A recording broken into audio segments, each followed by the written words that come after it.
pas besoin d'appuyer très très fort, mais voilà, une petite force pour descendre.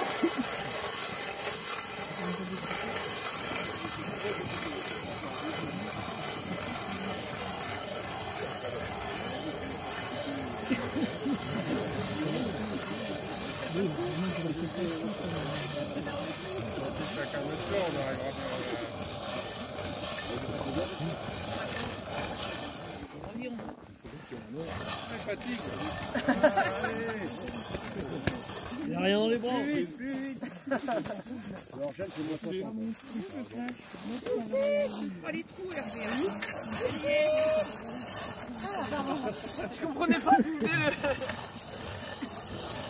Bon, au début, c'était ma voix normale. Il y a plus que 50 là. Ah oui. Donc après, vous remontez Et il est où d'un le coup. poisson? Et là, le poisson sort directement. Bon, là, c'est parce qu'on est proche du bord. Donc, Ouais, il a attaqué la falaise. Parce qu'on est près des toilettes. donc vous remontez tout d'un coup. Ensuite, vous avez une louche pour nettoyer un peu. Donc toute la glace qu'il y a au bord. Et la soupe.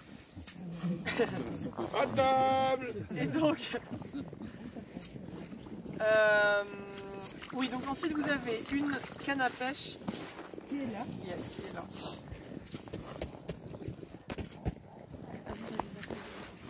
Ça regèle en combien de temps ça?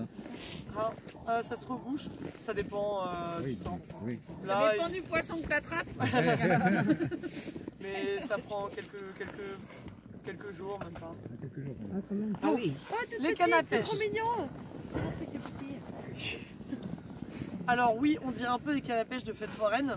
Bah oui, c'est canard. Mais donc au bout, wait, I want it to show. Ah ouais. That's what it is. So, donc vous avez un faux hameçon au bout qui a une odeur assez particulière. Et The one with plastic. yo, c'est en silicone. Et ça, c'est pour faire de la lumière, attirer le poisson. Donc, vous pouvez descendre. Il y a une molette ici.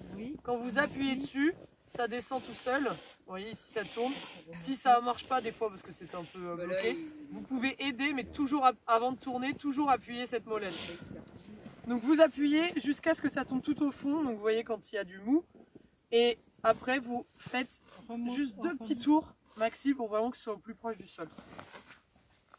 Et après, donc, vous restez un peu immobile, vous faites des petits coups de temps en temps. En théorie, donc, les poissons que vous allez pêcher pour sûr, c'est perche, brochet, ici les poissons les plus courants. Et c'est à ce moment-là qu'il faut sortir. Il y a la bouteille de Yalouvina que je vous ai montré hier au village de neige pour patienter. Donc en théorie, là bien sûr c'est une démonstration, mais quand ils font vraiment de la pêche sous la glace, déjà ils restent très très longtemps. Et la période, la meilleure période c'est mars-avril, parce que c'est là où il y a le plus d'ensoleillement. En décembre et janvier, comme il fait assez sombre et normalement en température très froide, les poissons sont pas très actifs. Aussi, ce qui est mieux, c'est d'être aux embouchures, enfin aux sorties de rivière, c'est là où il y a le plus d'oxygène, c'est là où les poissons sont. Et normalement, si au bout de 5 minutes, quand on est dans un endroit comme ça assez stagnant et où il fait froid, normalement après 5 minutes, il faut refaire un autre trou ailleurs, si vous n'avez rien au bout de 5 minutes. Voilà. Vous faites autant de trous que vous voulez. No, I was